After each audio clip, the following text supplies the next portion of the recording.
Story 1. My best friend Jack and I always had our little hideouts where we could escape from the rest of the world for a while. As kids, whether it was a quiet corner of a schoolyard or under the big oak tree in my backyard, we'd sneak off with our comic books whenever we needed a break from nagging parents and annoying siblings. As we got older, our hangouts graduated to more rebellious locales, the underside of the bleachers by the high school football field, the local skate park after hours. Places we could claim as just ours, even if just for an afternoon. By the time we were 15, Jack and I fancied ourselves edgy teenage rebels, too cool for our provincial small town. We started seeking out more illicit hangout spots, evading parents and breaking minor laws to prove we could.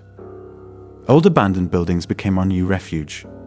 We'd pick a creepy, run-down house on the outskirts of town and make it our own for a while. Sneaking in through smashed windows or loose boards, we'd explore the decaying interiors, imagining they were vampire lairs or haunted mansions. It became our own private adventure world. Of course, we knew these places could actually be dangerous. Homeless people or squatters could be using them. Floors and staircases were often rotted through. But there was also a thrill that came with testing our courage. We carried flashlights and pocket knives for protection. Most of the abandoned houses we uncovered held nothing more sinister than crumbling drywall and colonies of spiders. But one night, Jack discovered a site that took things too far. We were riding our bikes down an overgrown dirt road about a mile out of town when Jack suddenly veered off the path. I followed him down an even narrower track that disappeared into a copse of gnarled trees. Pushing through the branches, we came upon a decrepit old Victorian-style house. "Check it out," Jack exclaimed with a grin. I'll admit, the place looked straight out of a horror movie with its peeling paint, broken windows, and sagging porch. A tingle of unease passed through me, but Jack's enthusiasm was infectious. We stashed our bikes and approached the gloomy house. The front door creaked open at Jack's touch. The entry hall was choked with debris and filled with a sickly sweet odor I couldn't place. Jack's flashlight revealed tattered sheets draped over the furniture and dramatic splashes of some dark substance on the walls that looked disturbingly like blood. "This is amazing," Jack stage whispered. I was less enthused by the macabre decor, but followed him deeper inside. The smell grew cloyingly stronger. In the front sitting room, the battered remains of several small animals were strewn across the floor, crawling with flies. I gagged, backing away with a rising sense of panic. Jack's fascination remained undawned. He ventured toward a rickety staircase, intent on exploring the upper floors. Only then did I put my foot down. "We need to get out of here now," I insisted, grabbing Jack's arm. He started to protest, but must have sensed my genuine fear. With a last reluctant look, he allowed me to pull him back toward the front door. The relief I expected to feel upon exiting that house never came. Outside, the shadows seemed to leap and twist unnaturally. The trees took on a sinister stooping aspect, their branches reaching for us like gnarled claws. I swore I glimpsed pale faces peering from the upper windows of the house, though we had left it empty. Jack and I jumped on our bikes and pedaled furiously until the house was lost from view. But the whole ride back, I couldn't escape the feeling we were being watched. Followed. Over the next week, I became convinced something evil had attached itself to us in their house. I started having vivid nightmares I could never fully remember upon waking, only that they left me drenched in cold sweat, heart racing. Jack claimed to be having similar dreams. Invisible eyes tracked us when we ventured outside after dark. Strange noises issued from inside my bedroom walls late at night, scrabbling, growling, almost forming words. 8 days after our ill-advised visit, I woke well before dawn to find Jack standing over my bed, eyes glassy and vacant, clutching a rusted knife. In the dim glow of the streetlights outside, the blade gleamed darkly with some viscous substance. "Blood," said a voice in my head with chilling certainty. "They told me to," Jack rasped, confirming my worst fears. Before I could react, he turned the knife toward himself, slashing his own throat in one swift motion. I bolted upright in bed, screaming. My parents came rushing in to comfort me from the all-too-real nightmare. But when I told them what Jack had done in the dream, their faces went ashen. They sat me down and explained that Jack had actually taken his own life just hours before. The details were still hazy, but it appeared he had used one of his father's antique daggers from collection. There was a note about silencing the voices. I've never fully processed the survivor's guilt over losing my best friend that night. The rational part of me knows Jack must have been struggling with mental health issues no one detected. But I still can't completely convince myself that our one foolish adventure didn't unleash a true evil that drove him to it, that I should have done something more to keep him from its grasp. I steer clear of abandoned buildings these days, and I make sure to avoid that decrepit old Victorian house if I'm ever out riding near where it still stands, rotting silently away. Whatever malignant presence dwells within those peeling walls, I won't let it claim any more victims. Not if I can help it. Story 2. It was a warm summer night when my friend Ron came by and told me about an abandoned building he had heard about from a coworker. Apparently, it was located deep in the woods off one of the trails outside of town. Ron said his coworker claimed the building gave him the creeps and he didn't even go inside. This piqued my curiosity, so I called up my other friend Mike to see if he wanted to check it out. Mike was always up for a bit of adventure, so he readily agreed. The three of us gathered our flashlights, snacks, and other supplies and headed out to the woods as dusk was settling in. There was something extra eerie about being surrounded by the dark trees, knowing we were looking for a creepy abandoned building. We parked at a trailhead and confirmed the directions Ron's coworker had given him. As we started down the trail, I felt my excitement rising. I loved urban exploration, and the idea of finding some abandoned building in the middle of nowhere seemed full of possibility. Maybe it had been part of an old failed development, or was it something more sinister? We'd followed the trail for about half a mile until we reached a clearing with a small pond and a dilapidated wood bench, probably used to be a scenic lookout at some point. Past the lookout, the trail petered out into the woods. Ron checked the crude map his coworker had drawn and pointed towards the trees. "Should be this way," he said, switching on his flashlight. Mike and I followed, scanning the woods around us nervously. After 15 minutes of crunching through the underbrush, we started to worry Ron's coworker had played a joke on us. Just as Mike was complaining for the third time that we should turn back, I spotted a large rectangular shape through the trees. "There," I said, rushing ahead. The building loomed out of the darkness. A concrete block structure with boarded-up windows and rusty metal doors. Mike let out an impressed whistle as we approached. "Not too shabby," Ron remarked, clearly excited by our discovery. He tried tugging on the big front door, but it refused to budge. "Watch out," Mike cautioned. He gave the door a hard shove with his shoulder, and it screeched open. A horrible stench wafted out, like rotting meat left in the sun. We all gagged and covered our noses. "Gross, what died in there?" Mike coughed. I steeled my nerves and shined my flashlight inside. The front room was empty except for some old wooden shelves thick with dust and cobwebs. The smell seemed to be coming from a hallway that led deeper into the building. "Let's check it out," Ron said eagerly, heading for the hallway. Mike and I reluctantly followed, wary of the stench. At the end of the hall were two doors, one on the left and one straight ahead. The one on the left was closed. The other stood partially open. As we approached, the horrid smell intensified, emanating from the room beyond the open door. Mike started coughing again, his eyes watering. "Dude, we should get out of here," he choked. "It smells like death." Ignoring him, Ron pushed open the door wider with his flashlight. As the beam lit up the interior, he let out a blood-curdling scream. Mike and I jumped violently. Ron came stumbling back into the hall, his eyes wide with shock. "There's a body," he shrieked. "A dead body in there." Mike and I stared at each other in alarm. My heartbeat thudded rapidly in my ears. Could there really be a corpse? Morbid curiosity propelled me forward. I had to see for myself. Peering into the room, my flashlight revealed a grisly sight.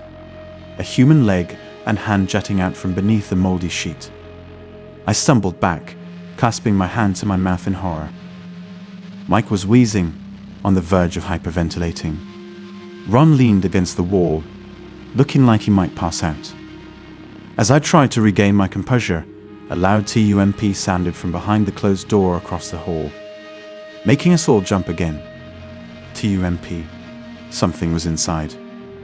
"We need to get out of here now," Mike shouted, voice shrill with panic. No one argued. We turned and fled down the hall and back outside as fast as our legs could carry us. We didn't stop until we reached the car, where we collapsed, panting and shaking. What the hell just happened? Mike whispered between frantic breaths. There was a body, Ron stammered, eyes distant with trauma. An actual dead body. I explained what I had seen. The leg and hand sticking out from under that filthy sheet. As my initial shock faded, the implications began to sink in. There was a corpse hidden away in that building, and something alive had made that thumping sound. We agreed we needed to call the police right away. As we drove, I could feel dread creeping under my skin. Whatever we had stumbled on back there in the woods, it was bad. Really bad. After giving anxious statements to a skeptical deputy, we awaited news back at Ron's apartment. Several tense hours later, I got a call. The police had searched the building and surroundings. They found bloodstains and signs someone had been there recently, though the body was gone. The cops now seemed to believe something sinister had taken place. I shivered imagining that lifeless hand, hints of violence left behind. Who was the victim? Where had they gone? And who, or what, had made those thumps? Over the following weeks, they discovered a makeshift grave a ways into the woods near the building.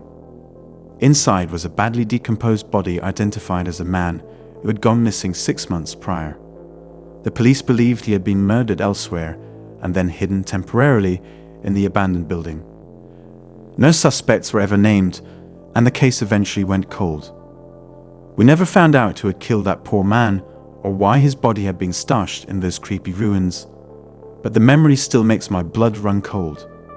I'll never forget that night, the horrid stench, my friends' chilling screams, and those ominous thumps from whatever lurked behind that closed door.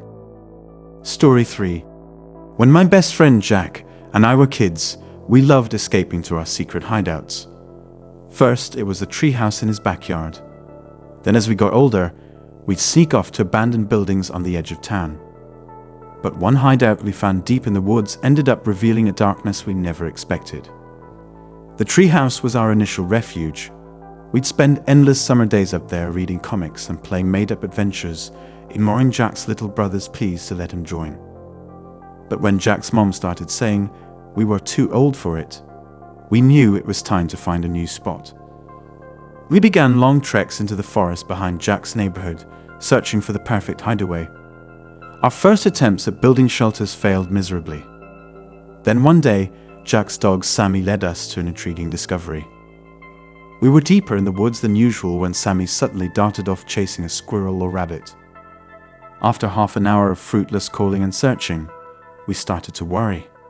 But just as the sun began sinking below the trees, we heard Sammy barking in the distance. Following the sound, we stumbled upon a small stone building tucked away in a clearing, with Sammy pawing at the entrance. It looked like it might have been some kind of old shed or outbuilding. The metal door was rusted but still sturdy, and it had no windows. To us, it seemed ideal. We decided this would be our new secret spot. The next day after school we returned, leaving Sammy home this time. Inside we found nothing but cold stone floors and walls. But over the following days we brought in blankets, cushions, a battery-powered lamp, and some homey touches to make it our own. We'd spend hours reading, listening to music, hiding away from the world. During late fall storms, we'd listen to the rain pattering hypnotically on the corrugated metal roof. Our grades slipped as homework was ignored. But we didn't care. We had our own space at last. By winter, we were so comfortable we didn't even mind keeping the metal door shut against the cold. The garland of twinkle lights we'd hung made it feel cozy rather than claustrophobic. We were convinced this would be our hideout forever. But one grey, drizzly afternoon, things took a terrifying turn. Inside our hut, Jack and I were listening to music on my phone, wrapped in blankets. The steady roar of the rain outside was relaxing, lulling us into a content laziness. Eventually, my phone battery died, leaving us in silence except for the downpour.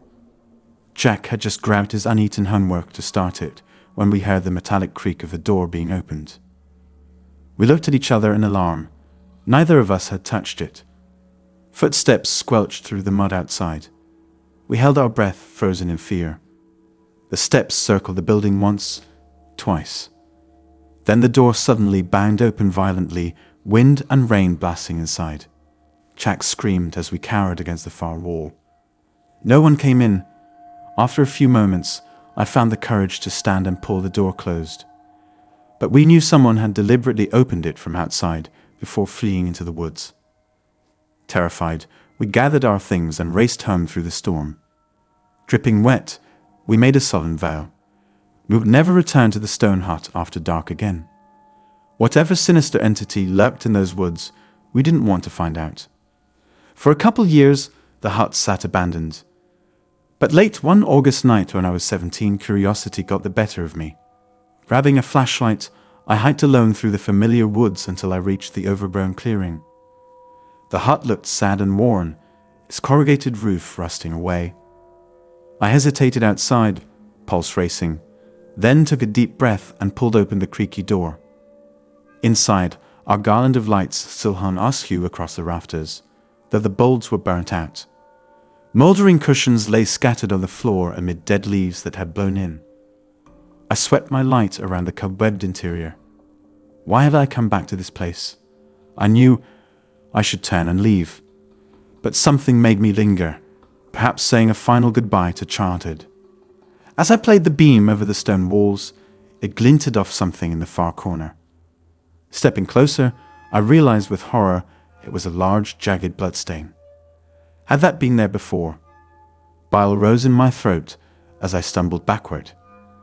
That's when the screaming started, high-pitched shrieks of agony echoing from the surrounding woods. I flew outside in terror, fumbling to shove the door closed. As I sped into the trees, the screams gave way to deranged laughter drifting through the night. I crashed blindly through underbrush until I came to a stumbling halt, lungs burning. Bent double and gasping for breath, I finally risked to look behind me. The woods were silent and still. For months I was haunted by nightmares of those chilling sounds. I never told Jack. The mere memory made me nauseous. We both avoided the woods after that, unwilling to acknowledge the darkness we glimpsed within. But last week, a local girl went missing. Police searched the woods and came upon an ominous shed deep in the forest. Inside, they'd found blood-stained stone walls and my old garland of lights still flickering faintly. The girl hasn't been found. But I lay awake shuddering at noises outside my window, imagining her screams echoing through the trees. Whatever evil lurks in those woods is hungry again, and I fear there is nothing I can do to stop it.